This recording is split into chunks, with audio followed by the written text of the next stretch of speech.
She stood shivering on the wet pavement, clutching nothing but a garbage bag filled with her old clothes. Inside the mansion she had scrubbed, decorated, and turned into a home, her husband was laughing, toasting champagne with the woman he was replacing her with. Mark thought Lakota was trash. He thought she was a nobody from the countryside who should be grateful he ever looked her way. He threw her out like yesterday's news. But Mark made a fatal calculation. He didn't know who Lakota really was. He had no idea that the poor orphan he just evicted was actually the estranged sole heiress to the Vance global empire.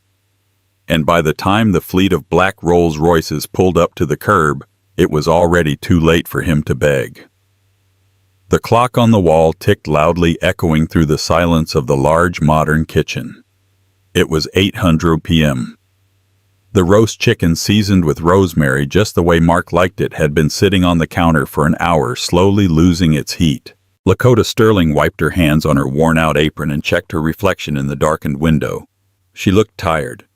At 26, she felt 40. Her blonde hair was pulled back in a messy bun, and her simple gray dress, the one she had bought at a thrift store 3 years ago, hung loosely on her frame. Tonight was their 4th wedding anniversary. "He's just busy," she whispered to herself, a mantra she had been repeating for the last 6 months. "Mark is building the company. He's doing this for us." Mark Sterling was the CEO of Sterling Tech, a company that had started in a garage but was now one of the rising stars of the Seattle tech scene. When they met, he was broke, stressed, and on the verge of bankruptcy. Lakota had worked 3 jobs, waitressing, cleaning, and tutoring to pay their rent and fund his prototype. She had cooked his meals, ironed his shirts, and comforted him when investors slammed doors in his face. Now they lived in a $3 million estate in the suburbs. But Lakota felt more like a maid than the mistress of the house. The sound of a heavy car engine growling in the driveway made her heart jump. She quickly smoothed her dress, lit the candles on the dining table, and put a smile on her face. The front door opened, but Mark wasn't alone. "Just put the bags in the hall, Beatrice." Mark's voice carried into the kitchen. Lakota's stomach dropped. His mother. Beatrice Sterling was a woman who wore pearls like armor and viewed Lakota as a stain on her son's pristine reputation. Lakota walked out to the foyer. "Mark, I didn't know your mother was coming for dinner. Happy anniversary." Mark was standing there, shaking rain off his expensive Italian trench coat. He didn't look at her. He didn't smile. Beside him, Beatrice was inspecting the dust on the hallway table with a critical finger. "Dinner," Mark scoffed, finally looking at her. His eyes were cold, devoid of the warmth she used to see when they were struggling. "We aren't eating here, Lakota." "But I made the roast," Lakota said, her voice trembling slightly. "And the chocolate tart." "Oh, for heaven's sake," Beatrice snapped, turning around. She was holding a lit cigarette despite Lakota's rule about no smoking in the house. "Stop whining about food, girl. Mark has something important to tell you. We don't have all night." Lakota looked between them. A terrible dread, cold and heavy, settled in her chest. "Mark, what's going on?" Mark sighed, running a hand through his perfectly styled hair. He walked past her into the living room and poured himself a scotch without offering her anything. "Lakota, sit down." She didn't sit. She stood by the velvet armchair, her hands gripping the fabric. "I've been thinking a lot lately." Mark began, taking a sip. "About the company, about my image, about where I'm going." "We're going places, Mark." "You're doing so well," Lakota said softly. "I am doing well," he corrected her sharply. "I am. Sterling Tech is about to go public. I'm going to be on the cover of Forbes next month. I'll be dining with senators, investors, global leaders." He paused, looking her up and down with a look of undisguised distaste. "And then there's you." "Me?" "Look at you, Lakota," Beatrice interjected, stepping forward with a cruel smirk. "You look like a washerwoman. You have no class, no education, no pedigree. Do you really think you can stand beside my son at a devastatingly high-end gala? You're an embarrassment." I can learn, Lakota stammered, tears pricking her eyes. I supported you when you had nothing, Mark. Does that count for nothing? Mark set his glass down hard on the coaster. That was the past. This is business. I need a wife who matches my valuation. Someone who brings connections, not just casserole. He reached into his jacket pocket and pulled out a thick envelope. He tossed it onto the coffee table. It landed with a heavy thud. What is that? Lakota whispered. Divorce papers, Mark said calmly, and an eviction notice. The room spun. Lakota felt the air leave her lungs. Divorce, Mark, we promised. For richer or poorer. Stop with the drama, Mark snapped. I've been seeing someone else, Sarah Jenkins. Her father owns the Jenkins Media Group. She can help my career. You're just dead weight, Lakota. Sarah Jenkins. Lakota knew her. She was a tall, stunning brunette who had been consulting for Mark's company for months. Lakota had suspected, but she had been too afraid to ask. You're kicking me out, Lakota asked, her voice barely audible. Tonight on our anniversary. It's as good a day as any. Beatrice laughed, creating a cloud of smoke. Start fresh, out with the old trash. But I have nowhere to go, Lakota said, the reality crashing down on her. My name isn't on the deed. I have no savings because I put everything into your company accounts. And you signed a prenup, Mark reminded her coldly. You get nothing, just what you came in with. I signed that because I trusted you. Lakota screamed, the pain finally turning into anger. I signed it because you said it was just to make the investors happy. Mark checked his Rolex. You have 30 minutes to pack your things. Sarah is coming over at 9 till no, I don't want her to see your clutter. 30 minutes, Lakota gasped. Mark, it's pouring rain outside. Not my problem, Mark said, turning his back to her to pour another drink. Beatrice makes sure she doesn't take any of the jewelry I bought her. That stays. Beatrice stepped forward, her eyes gleaming with malice. With pleasure. The next 20 minutes were a blur of humiliation. Lakota ran upstairs to the master bedroom, the room she had painted, the bed she had made that morning, and pulled out an old suitcase. No, Beatrice said from the doorway. She was leaning against the frame, watching Lakota like a hawk. That suitcase is Louis Vuitton. Mark bought that for the trip to Cabo. You didn't pay for it. I need something to put my clothes in, Lakota cried. Beatrice walked over, grabbed a black heavy-duty trash bag from the bathroom closet and threw it at Lakota. Use this. It suits you. Lakota bit her lip until it bled to keep from screaming. She wouldn't give them the satisfaction. She moved to the closet, grabbing her jeans.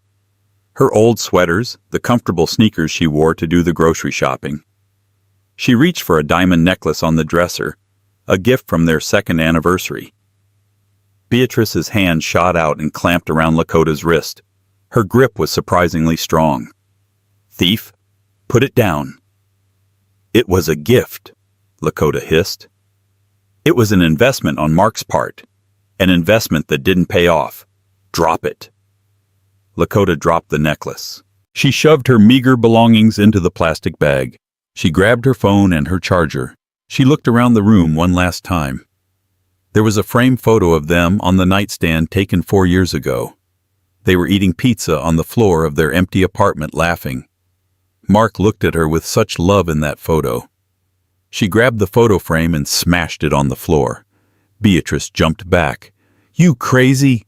I'm leaving, Lakota said, her voice dead calm. She walked down the grand staircase, the black trash bag slung over her shoulder. Mark was in the hallway, texting on his phone. Probably Sarah. He looked up as she reached the bottom step. For a second, just a split second, a flicker of something passed through his eyes. Guilt. Pity. But then he looked at the trash bag and the sneer returned. Leave the house key on the table, he said. Lakota dug the key out of her pocket and slammed it onto the marble console table. You will regret this, Mark. Not because I'll get revenge, but because you just threw away the only person who actually loved you for you, not your money. Mark laughed. A dry, humorless sound. I think I'll survive, Lakota. Goodbye. Beatrice opened the heavy oak front door. The sound of the rain was deafening. A crack of thunder shook the house. Get out, Beatrice said, and she literally shoved Lakota. Lakota stumbled, catching herself on the wet concrete of the porch. The door slammed shut behind her. The lock clicked. She was alone. The rain was freezing. It soaked through her thin dress in seconds. She walked down the long driveway, the gravel crunching under her feet. The security lights of the neighbors' houses flickered on, sensing movement. She felt like a criminal. She reached the iron gates at the end of the driveway and stepped onto the public street. She had no car. Mark had leased her car in the company name, and she knew the keys would have been taken too. She had $40 in her wallet. She walked for a mile, the rain mixing with the hot tears streaming down her face. She found shelter under the awning of a closed bus stop. She sat on the metal bench, shivering uncontrollably. She took out her phone. 12% battery. She scrolled through her contacts. Who could she call? Her friends were all couple friends she shared with Mark. They would side with the money. They always did. She had no siblings. Her thumb hovered over a blocked number at the very bottom of her list. A number she hadn't dialed in 7 years. Mother. Lakota had run away from home at 19. She had hated the suffocating control of her mother, Margaret Vance. Margaret was a titan of industry, a woman who ate competitors for breakfast. She had wanted to plan every second of Lakota's life, who she married, what she studied, what she wore. Lakota wanted love and freedom. She had chosen Mark, a poor boy with a dream, and her mother had cut her off. If you walk out that door with him, Margaret had said 7 years ago, don't come back until you realize you were wrong. Lakota had been wrong. Her finger trembled over the unblock button. She dialed. It rang once, twice, 3 times. Hello? The voice was sharp, commanding, and instantly recognizable. It hadn't aged a day. Mom, Lakota whispered, her voice breaking. There was a silence on the other end. A long, heavy silence. Lakota? Margaret's voice softened, losing its corporate edge. Where are you? I'm at a bus stop on Highland Avenue. Lakota sobbed, her pride finally shattering completely. He threw me out, Mom. Mark threw me out. I have nothing. I'm cold. Did he hurt you? The voice was now ice cold but dangerous. He broke my heart. And he took everything. Stay exactly where you are, Margaret ordered. Do not move. I am in New York, but I have people in Seattle. They will be there in 10 minutes. Mom, I'm sorry, Lakota cried. You were right. We will discuss who was right later, Margaret said firmly.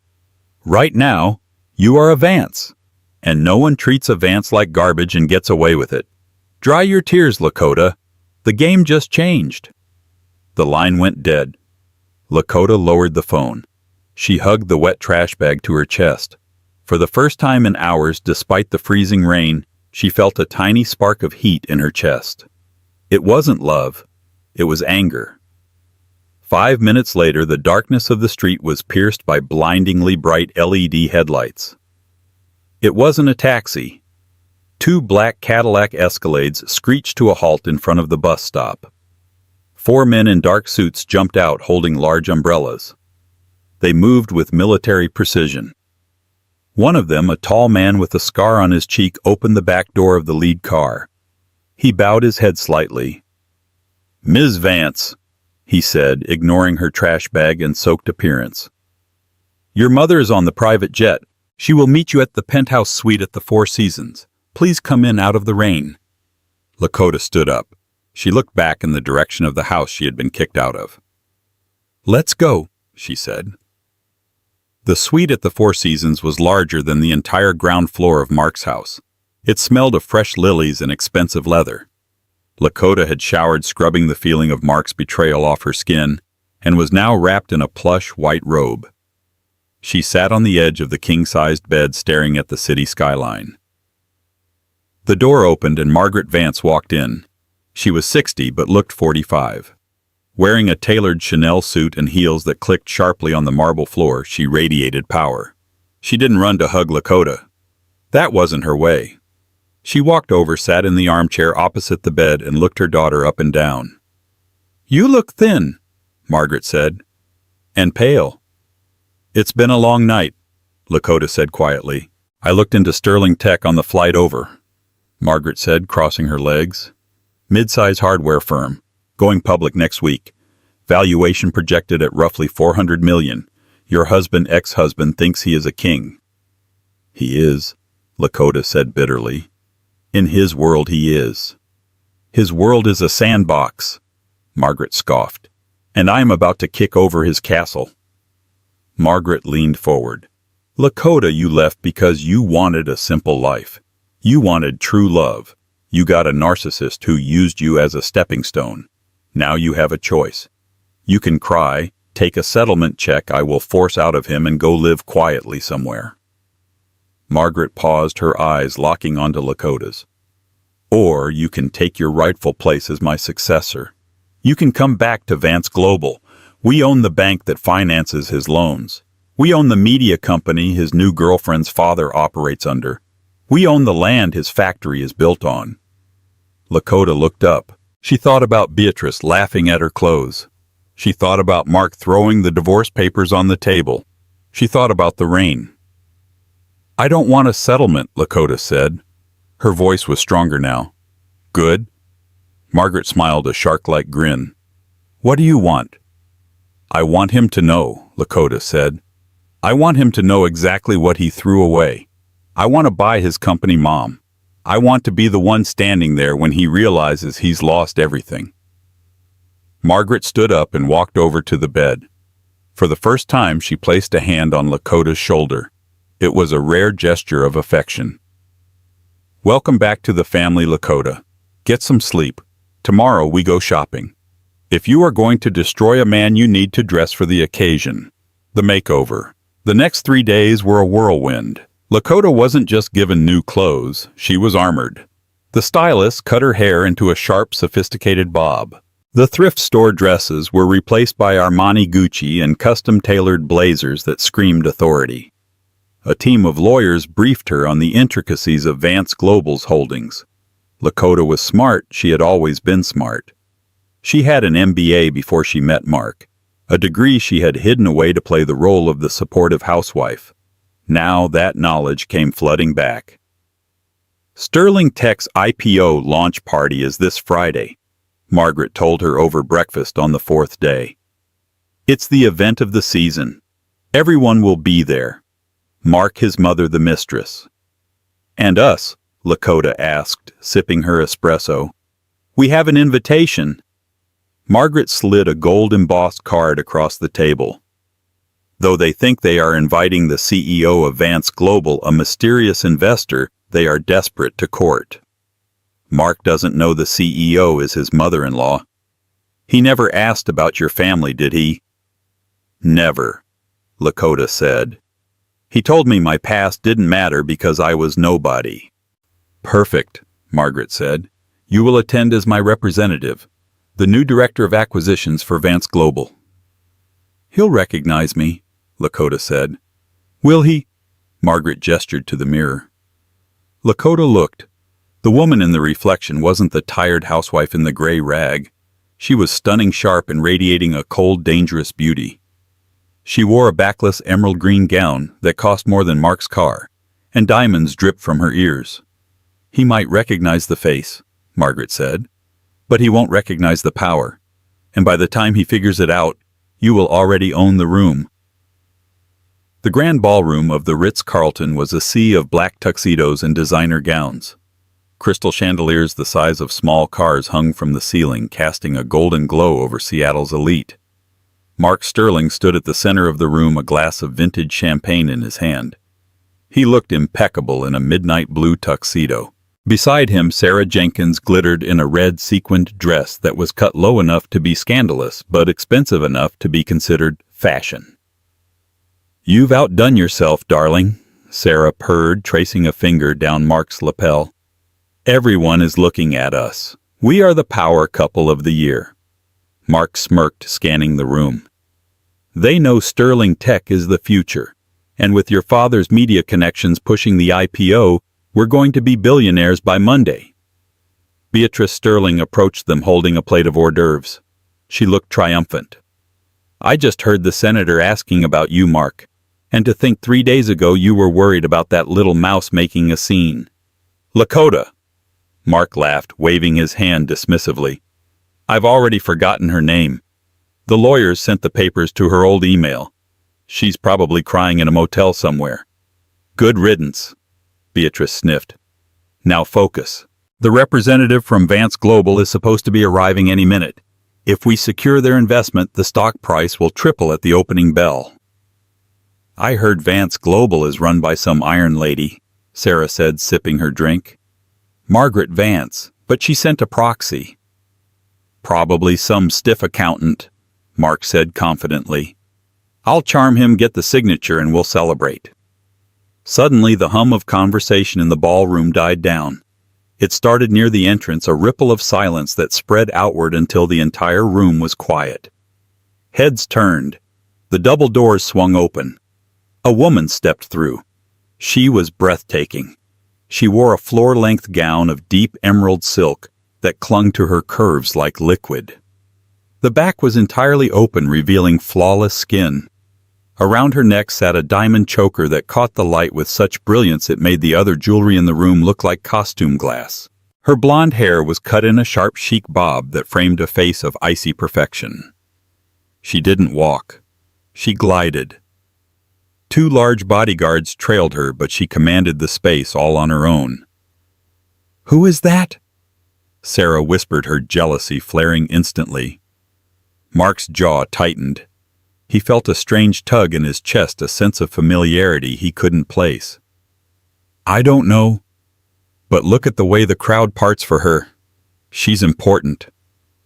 The woman walked straight toward the VIP circle where Mark, Sarah, and Beatrice stood. She didn't smile. Her eyes, cool and blue, locked onto Mark's face. Mark straightened his tie, putting on his best CEO smile. Good evening. I don't believe we've been introduced. I'm Mark Sterling. The woman stopped 3 feet away. The scent of her perfume hit him, a complex mix of jasmine and something darker like rain. It was intoxicating. I know who you are, Mr. Sterling, the woman said. Her voice was smooth, velvety, and utterly devoid of warmth. I've heard a lot about you. Mark's ego swelled. I'm flattered. And you are? I am the Director of Acquisitions for Vance Global, she said, extending a hand gloved in black silk. You can call me Ms. Vance. Beatrice gasped. Vance? You're Margaret Vance's daughter. I am, she replied, not looking at Beatrice. She kept her eyes on Mark. My mother sends her regrets. She entrusted me to handle the delicate matter of your company's future. Mark took her hand. It was cold. It is an honor, Ms. Vance, truly. Please let me get you a drink. We have so much to discuss. We certainly do, she said. Sarah stepped forward, staking her claim. She hooked her arm aggressively through Mark's. I'm Sarah Jenkins, Mark's partner. The woman turned her gaze to Sarah. It was a look of such withering condescension that Sarah actually took a half step back. Charmed, the woman said, dismissing her instantly. She turned back to Mark. Mr. Sterling, I prefer to talk business before pleasure. Shall we take a walk to the terrace, alone? Mark looked at Sarah, then at the billionaire heiress inviting him for a private chat. The choice took him less than a second. Of course, Mark said, untangling his arm from Sarah's grip. Sarah, stay with Mother. I'll be right back. As Mark led the mysterious Ms. Vance away, Beatrice leaned into Sarah. Don't worry, he's just closing the deal. But, doesn't she look familiar to you? Something about the eyes. She looks like trouble, Sarah snapped. The terrace was cool and quiet, overlooking the glittering city lights of Seattle. Mark leaned against the stone railing, trying to look casual, though his heart was pounding. This was it. The Vance investment would make him untouchable. "Your party is impressive," the woman said, standing in the shadows. "It's a reflection of our success." Mark beamed. "We value excellence, quality. We cut out the dead weight to ensure we soar." "Dead weight," she repeated slowly. "Is that how you describe loyalty?" Mark paused, confused. "In business, you have to be ruthless. Sometimes you have to let people go who don't fit the vision. Like your wife." Mark froze. He set his champagne glass down. "Excuse me, who told you about that? I do my due diligence." "Mark." She stepped out of the shadows, the moonlight hitting her face. "I heard you evicted her 3 days ago, on your anniversary, in the rain." "That was a personal matter," Mark said defensively, his charm slipping. She was holding me back. She was a simple girl. She didn't understand this world. She belonged in a kitchen, not a boardroom." "Is that so?" The woman took a step closer. "And what if you were wrong? What if she was the only reason you had a boardroom to stand in?" "Look, Ms. Vance." Mark laughed nervously. "I don't know why you're interested in my ex-wife. She's nobody. She's probably scrubbing floors somewhere right now to pay for a hostel." "You really think that little of her?" "I think she was lucky to be with me as long as she was," Mark sneered. "I gave her a life she couldn't dream of. And she bored me." The woman nodded slowly. "You know, Mark, there's a funny thing about business. You have to know who your silent partners are." "I don't have silent partners." "Oh, but you do." She reached into her clutch and pulled out a folded document. "Do you recognize this?" Mark squinted in the dim light. That's my initial loan agreement. From 4 years ago. The angel investment that started Sterling Tech." "Correct. You signed this when you were desperate. When banks laughed at you, you took money from a shell company called Luna Holdings." "Yes, so what?" "Luna?" she whispered. "It means moon. Or Selene. Or Lakota." Mark felt a cold sweat break out on his forehead. "What are you talking about?" "My mother, Margaret Vance, set up Luna Holdings 7 years ago for me," she said, her voice dropping to a dangerous register, "to use when I wanted to help people anonymously. I used that fund to back your company, Mark. I was your first investor. I paid for the patent filings. I kept the lights on." Mark shook his head, stumbling back. No, that's impossible. Lakota was broke. She was a waitress." "Lakota was pretending to be broke because she wanted to be loved for herself, not her money," she shouted, the mask finally slipping to reveal the fury underneath. "I scrubbed your floors and cooked your meals and let you treat me like a servant because I thought you were a good man struggling to make it, but you weren't struggling, Mark. You were just using me." Mark stared at her. He looked at the emerald dress, the hair, and suddenly the pieces clicked. The eyes, the tilt of the chin. "Lakota," he whispered, his voice cracking. "Hello, husband," she said coldly. "No, you look expensive," she finished for him. "Amazing what happens when I stop spending my energy building you up and start spending my fortune on myself." Mark's mind was racing. He wasn't thinking about the apology. He was thinking about the math. If you own Luna Holdings," Mark stammered, "then I own 40% of Sterling Tech." Lakota smiled a cruel, beautiful smile. "And since you missed a payment clause in the fine print, a clause I triggered the moment you filed for divorce, I have the right to call in the full debt immediately." "I can't pay the full debt," Mark cried. "The cash is tied up in the IPO." "Exactly," Lakota said. "Which means as of 10 minutes ago, Vance Global has acquired your debt, and in exchange for forgiving it, we are taking controlling interest." She leaned in close, whispering in his ear, "I didn't just come to the party, Mark. I bought the party. I bought the company. I own you. Mark fell to his knees. It wasn't a figure of speech. His legs actually gave out. Mark, what are you doing down there? Sarah's voice cut through the tension. She had followed them out onto the terrace, Beatrice trailing behind her. They stopped staring at the scene. The powerful CEO, Mark Sterling, was on his knees before the Vance representative. Get up, Mark, Beatrice hissed. Have you lost your mind? People can see you through the glass. Mark looked up at his mother, his face pale as a sheet.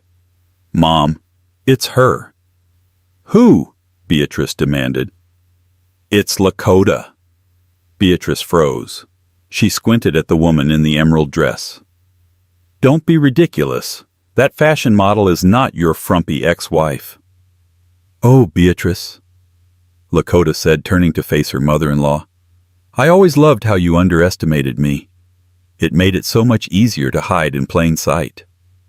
Beatrice dropped her plate. It shattered on the stone pavers. Lakota! You threw a trash bag at me, Lakota said, her voice trembling with suppressed rage. You told me to get out of your house. Well, I have news for you, Beatrice. The deed to that house was held as collateral by Luna Holdings, which means it's my house now. Again. Sarah Jenkins looked between them, her eyes wide. She was calculating fast. Mark, is this true? Does she own the company? Mark put his head in his hands. She owns the debt. She has controlling interest. I work for her now. Sarah let out a sharp, incredulous laugh. She looked at Mark with pure disgust. You idiot! You absolute incompetence! Sarah, please, Mark begged, reaching for her hand. We can fight this. Your father. My father doesn't do business with employees. Sarah spat, pulling her hand away. He does business with owners. You're nothing, Mark. You're just a fraud who got played by his own wife. Sarah turned to Lakota. Ms. Vance, or Mrs. Sterling, whatever you are. If I had known, I never would have associated with him. He told me you were a leech. He lies, Lakota said simply. Clearly, Sarah said. She took the massive diamond ring off her finger, the promise ring Mark had given her just hours ago, and threw it over the balcony railing. It vanished into the dark bushes below. I'm leaving. Don't call me Mark. Sarah stormed back into the ballroom. Sarah, wait! Mark tried to stand, but he stumbled. Beatrice was hyperventilating. This can't be happening. We are Sterlings. We are royalty. You are bankrupt, Lakota corrected her. Or you will be, unless you listen very carefully. Lakota walked over to the balcony door and signaled to her bodyguards. They stepped out, blocking the exit. Here is the deal, Lakota said, towering over Mark and Beatrice. I could destroy you. I could go into that ballroom, take the microphone, and tell everyone that Sterling Tech is insolvent. The stock would crash before it even launches. You would be destitute by morning. Mark looked up, tears streaming down his face. Please, Lakota, don't. I built this. It's my life. You built it on my back, Lakota screamed, the sound echoing off the glass. You built it with my money, my patience, and my love, and you repaid me with a trash bag. She took a deep breath, composing herself. The ice returned to her eyes. But I am not like you, Mark. I don't get off on cruelty. I am a businesswoman.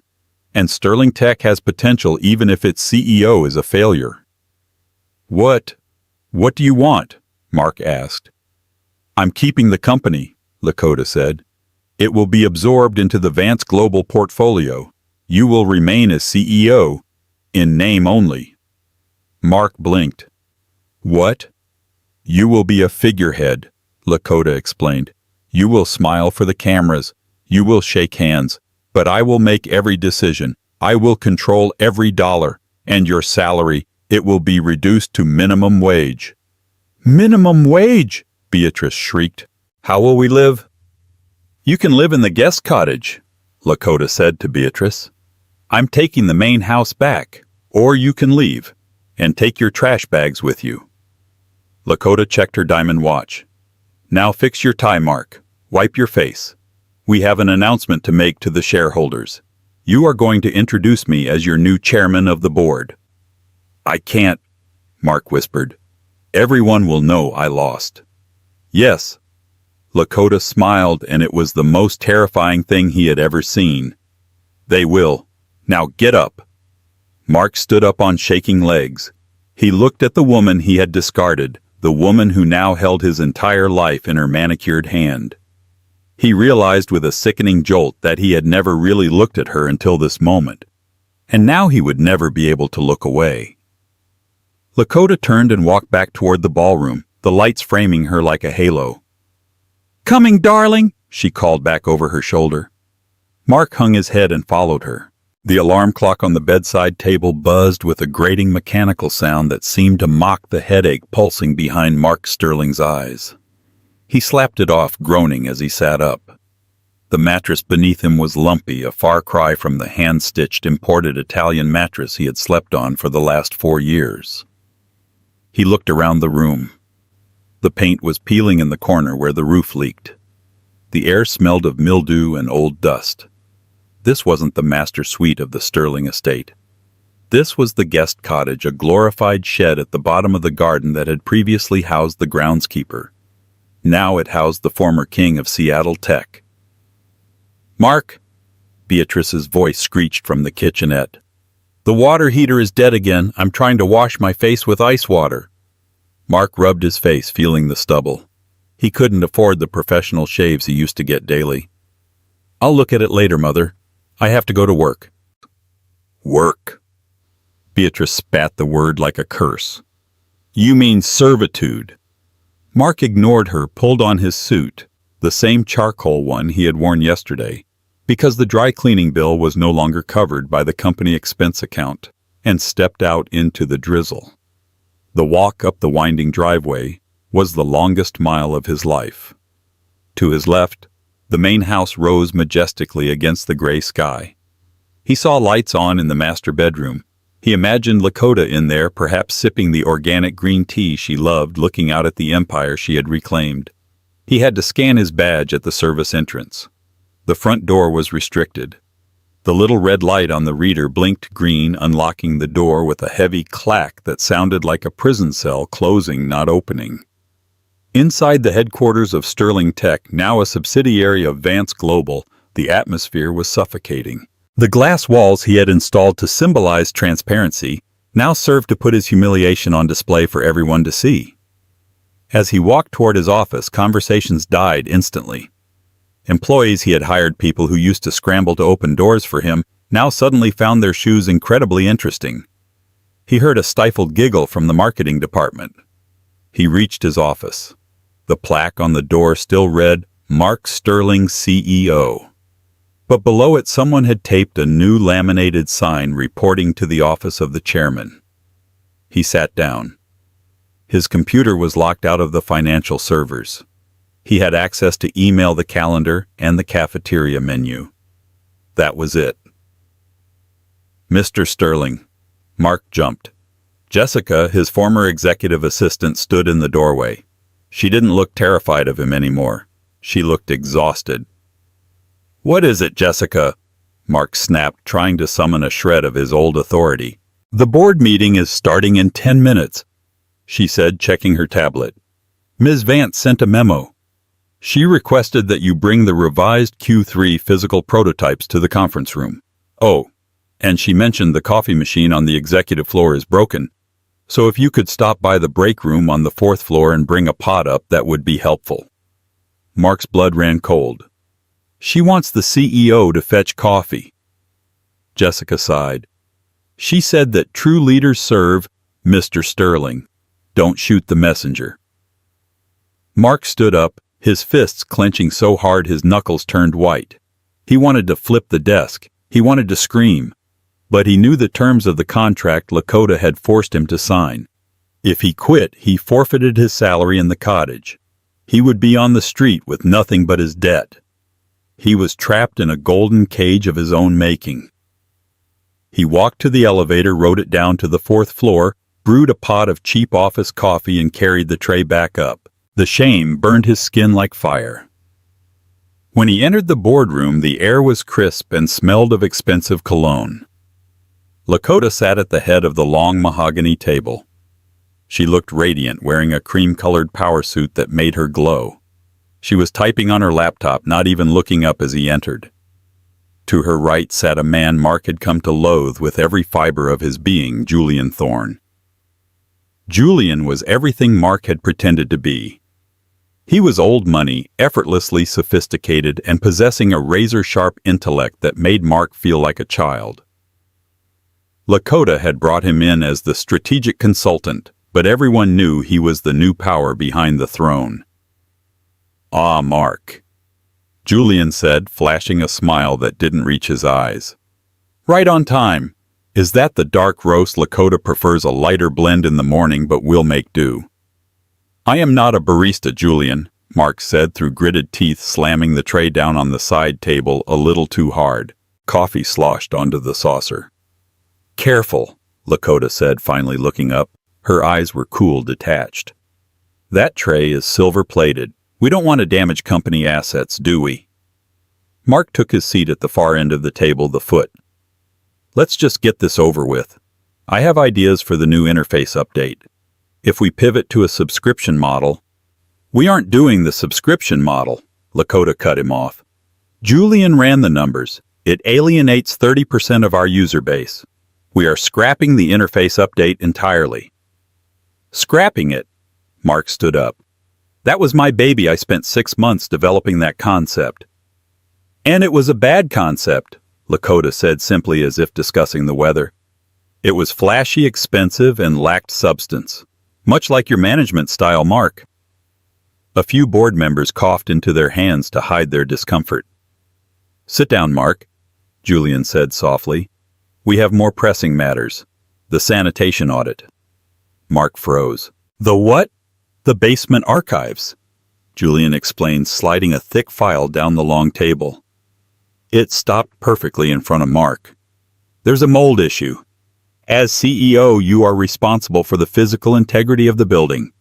We need you to supervise the cleanup crew today. Personally." "You want me to stand in a moldy basement with a bunch of cleaners?" Mark's voice rose to a shout. "I am the face of this company. The face of the company needs to ensure the foundation isn't rotting," Lakota said, locking eyes with him. "You built this house on shaky ground, Mark. Now you have to deal with the rot. Unless, of course, you'd prefer to resign." She let the question hang in the air. She knew he couldn't. She knew he was broke. Mark slowly sat back down. He felt small, microscopic. "I'll supervise the crew." "Excellent," Lakota smiled. It was the same smile she used to give him when he came home late, believing his lies about working late. Now he realized how much steel was hidden behind those lips. Meeting adjourned. The rest of the day was a blur of humiliation. Mark spent 4 hours in the damp basement watching men in hazmat suits scrub walls while he stood there in his Italian suit holding a clipboard. By the time he clocked out, yes, he had to clock out now, it was pouring rain. He drove the battered Toyota Corolla back to the cottage. The windshield wiper was broken, flapping uselessly against the glass.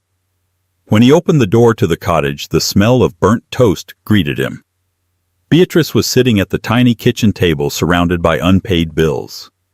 She looked manic. Her hair was unkempt and she was wearing 3 sweaters to combat the chill. "They cut the cable," Beatrice said, not looking up. "I can't even watch the news. I am sitting here in silence like a prisoner." "We are prisoners, Mother," Mark said, throwing his keys into a bowl. He loosened his tie, feeling like he was choking. "She's enjoying this. She's playing with us like a cat plays with a dying mouse." "I saw them," Beatrice whispered. "Who?" "Lakota and that man. Julian." Beatrice looked up, her eyes wide and feverish. "I was watching from the window. They were walking in the rose garden. He put his coat around her shoulders. She laughed, Mark. She laughed like she used to laugh with you." Mark felt a jagged shard of jealousy pierce his chest. It wasn't that he loved Lakota. He realized now he was incapable of loving anyone but himself, but she was his. She was his possession, and seeing someone else enjoy what he had discarded made him sick. "She's winning," Mark muttered, sinking into a rickety chair. "She has the company. She has the money. She has the guy. And I have mold." "She only has the company because of the algorithm," Beatrice said sharply. The tone of her voice changed. It wasn't complaining anymore. It was conspiratorial. Mark looked at her. "What are you talking about?"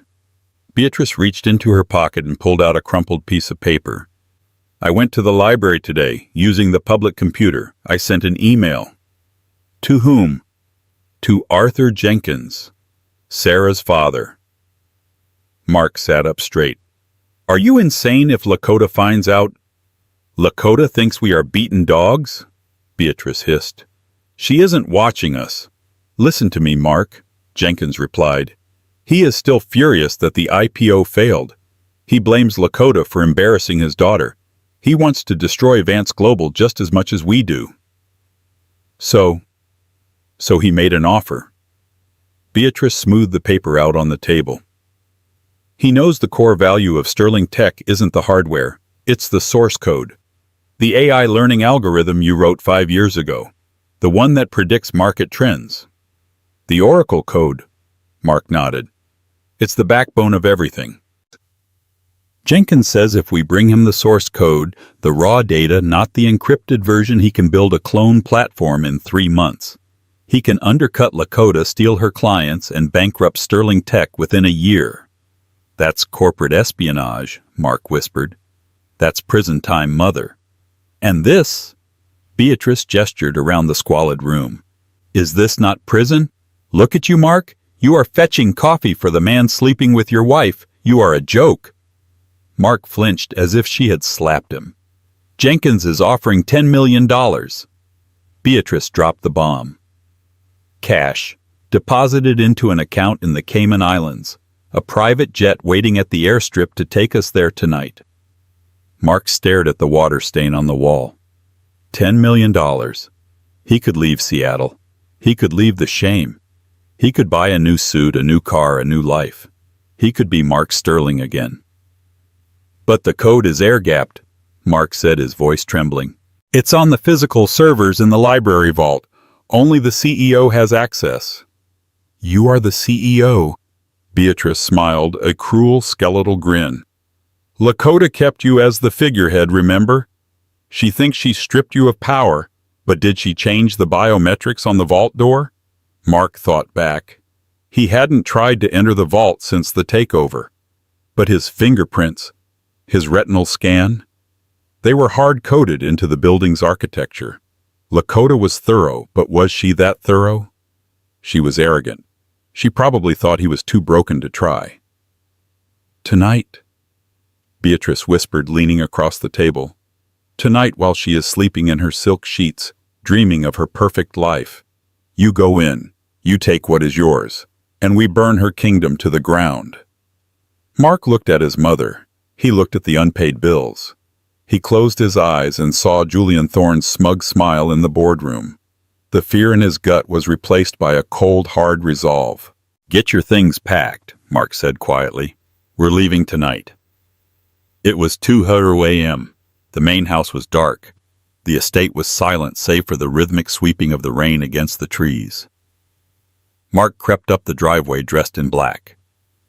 He felt ridiculous, like a burglar in his own home, but the adrenaline was pumping through his veins. He still had his old key to the side entrance of the main house, the one the servants used. Lakota hadn't changed the locks on the exterior doors, only the internal command centers. He slipped inside. The house was warm, smelling of the expensive candles Lakota liked. He moved silently through the hallways he knew so well. He reached the library. Behind the false bookshelf was the entrance to the private server room where the physical backups of the prototype code were kept. It was an air-gap system, meaning it couldn't be hacked remotely. You had to be in the room. Mark swiped his badge. The light blinked red. Access denied. "Damn it," he whispered. She had revoked his clearance. He tried a passcode Lakota's old birthday. Access denied. He tried the date of their wedding. Access denied. Sweat prickled on his forehead. He had one more guess before the silent alarm triggered. He thought about Lakota. What did she care about? What was the one thing she never forgot? He typed in the date her father died, the day she had told him about once in a moment of vulnerability years ago. He had pretended to listen then, but the number stuck. Access granted. The heavy steel door clicked open. Mark exhaled, slipping inside the cool humming room. He found the main terminal. He inserted a USB drive. Copying files, the screen read. Estimated time 4 minutes. Come on, Mark muttered, tapping his foot. 90%, 95%, 100%. Gotcha. Mark yanked the drive out. He turned to leave a grin spreading across his face. He had won. He would sell this to Jenkins, flee to the Cayman Islands, and leave Lakota with a hollow shell of a company. He opened the door to the library, and the lights blinded him. Going somewhere, Mark, Tim? Lakota was sitting in the high-backed leather armchair facing the server room door. She was wearing a silk dressing gown, her legs crossed, a glass of red wine in her hand. But she wasn't alone. 2 police officers stood by the fireplace, and Julian was there leaning against the desk looking disappointed.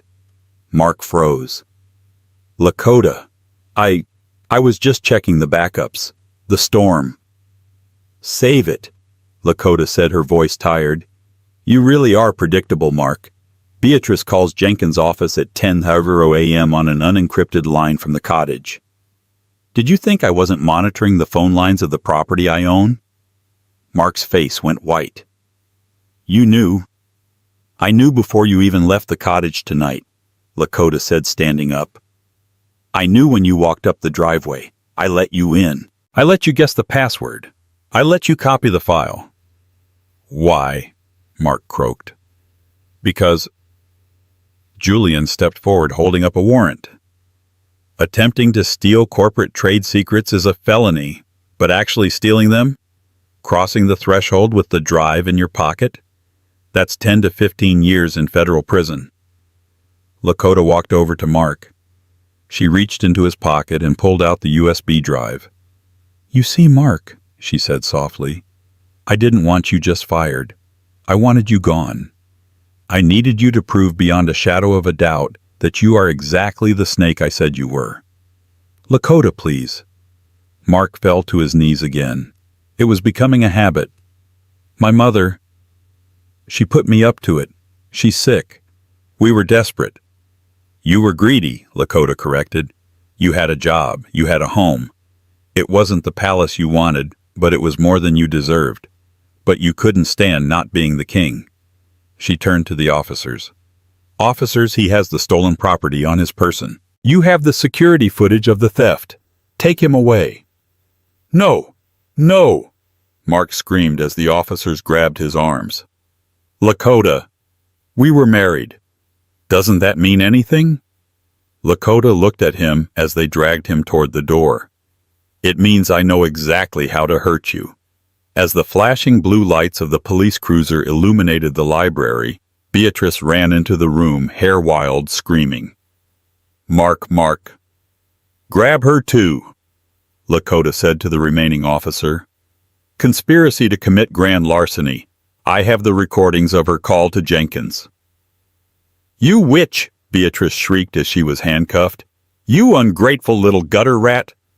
That's Ms. Vance to you, Lakota said, taking a sip of her wine as her ex-husband and mother-in-law were hauled out into the rainy night. 6 months later, the morning sun hit the pavement of downtown Seattle. A man in a tattered coat sat on a crate outside a convenience store. His face was unshaven, his eyes hollow. It was Mark. He was out on bail awaiting trial, but his assets were frozen. His reputation was incinerated. No one in the city would hire him to sweep floors, let alone manage a team. Beatrice was in a state-run care facility, her mind finally snapping under the pressure of the legal battles. Mark looked up at the giant digital billboard across the street. It was a cover of Forbes magazine. The headline read, "The New Era of Tech Lakota. Vance leads Sterling Vance Global to record profits." There she was, Lakota. She looked magnificent in a white power suit, smiling a genuine, confident smile. Beside her on the cover in a smaller inset photo was Julian with the caption "New Fiancé and CFO announced." She had everything: the money, the respect, the love. And she had done it all while being kind, while being smart, and while refusing to be a victim. Mark looked down at his hands. He remembered the anniversary night. He remembered the trash bag. He realized now that the trash bag hadn't been for her clothes. It had been for him. He was the trash she had finally taken out. He pulled his collar up against the cold wind. The city moved on, leaving him behind in the dust of his own making. And that is how the arrogant Duke of the boardroom, Mark Sterling, lost his crown to the queen he tried to exile. Lakota didn't just survive. She conquered. She proved that true power isn't about how loud you shout or how much money you pretend to have. It's about resilience, intelligence, and knowing your own worth. Mark thought he could throw her away like garbage, but he forgot one simple rule of nature. What you bury doesn't always die. Sometimes it grows roots and comes back stronger than you ever imagined. If you enjoyed this story of karma, justice, and the ultimate comeback, please smash that like button. It really helps the channel grow. Don't forget to share this video with a friend who needs a reminder that the best revenge is massive success. And if you haven't already, subscribe and hit the notification bell so you never miss another dramatic story from us. Thanks for watching, and see you in the next one. Or,